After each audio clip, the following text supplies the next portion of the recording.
बार की बात है कि एक गांव में एक जुलाहा रहता था। वह बहुत गरीब था। उसकी शादी बचपन में ही हो गई थी। बीवी आने के बाद घर का खर्चा बढ़ना था, यही चिंता उसे खाए जाती। फिर गांव में अकाल भी पड़ा। लोग कंगाल हो गए। जुलाहे की आमदनी एकदम खत्म हो गई। उसके पास शहर जाने के सिवा और कोई चारा न रहा। शहर में उसने कुछ महीने छोटे मोटे काम किए।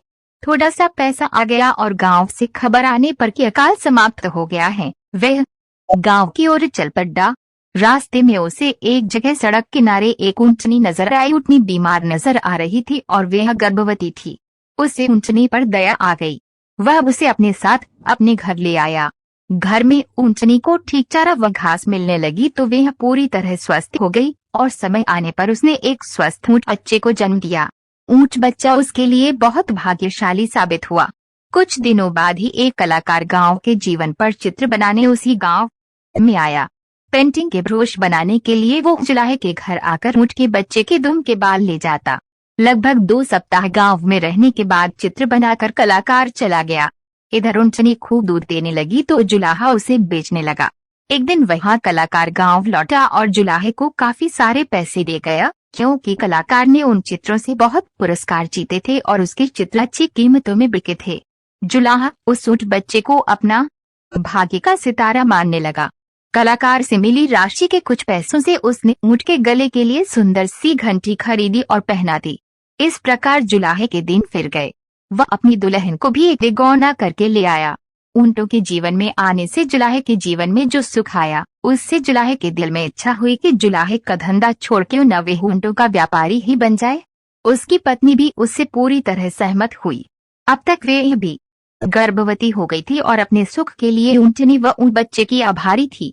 जुलाहे ने कुछ ऊंट खरीद लिए। उसका ऊंटों का व्यापार चल निकला। अब उस जुलाहे के पास ऊंटों की एक बड़ी टोली हर समय रहती। उन्हें चरने के लिए दिन को छोड़ दिया जाता। ऊंट बच्चा जो अब जवान हो चुका था उनके साथ घंटी बजाता जाता। एक दिन घंटीधारी की तरह ही के एक युवा ऊंट ने उससे कहा, भैया तुम हमसे दूर दूर क्यों रहने हो। घंटीधारी गर्व से बोला, वाह तुम एक साधारण ऊंट हो, मैं घंटीधारी मालिक का दुलारा हूँ। मैं अपने से ऊंचे ऊंटों में शामिल होकर अपना मान नहीं खोना चाहता। उस एक क्षेत्र में वन में एक शेर रहता था। शेर एक ऊंचे पत्थर पर चढ़कर ऊंटों को देखता रहता था। उसे एक ऊंट और ऊंटों से अलग थलग रहता नजर आया। जब शेर किसी जानवर के झुंड पर आक्रमण करता है तो किसी अलग थलग पड्डे को ही चुनता है। घंटीधारी की आवाज के कारण ये काम भी सरल हो गया था।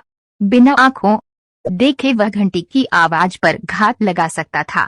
दूसरे दिन जब ऊंटों का दल चढ़कर लौट रहा था तब घंटीधारी बाकी ऊंटों से 20 कदम पीछे चल रहा था। शेर तो घात लगाए बैठा ही था।